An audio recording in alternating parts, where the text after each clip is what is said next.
네, 안철수 국민의당 대표가 국민의힘과의 합당 결렬을 선언했습니다. 안 대표의 대선 독자 출마 가능성이 높아졌는데요.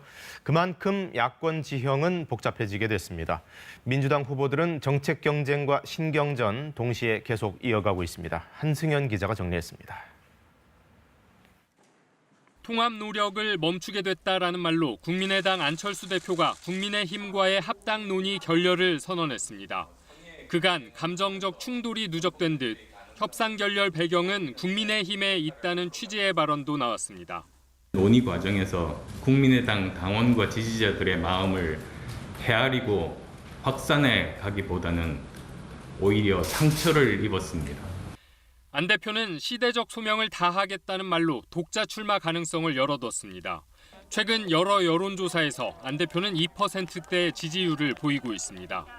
국민의힘 경선에서 경쟁을 하기보다 제3지대에 머물며 야권 단일화에 나서는 게 낫다는 판단을 한 것으로 보입니다.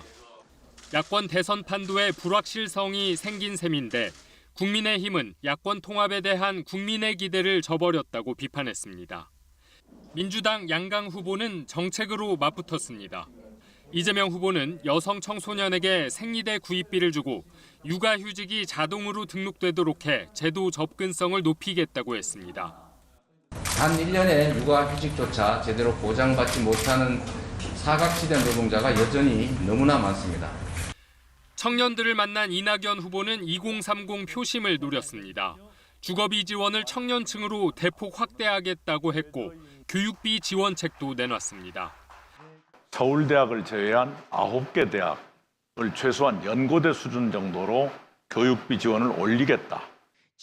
두 후보 캠프는 황교익 씨의 경기관광공사 사장 내정을 두고 격돌했습니다. 이낙연 후보 측은 이재명 후보 욕설을 두둔했던 황 씨에 대한 보은 인사라고 했고 이재명 후보 측은 전문성이 충분하다고 맞받았습니다.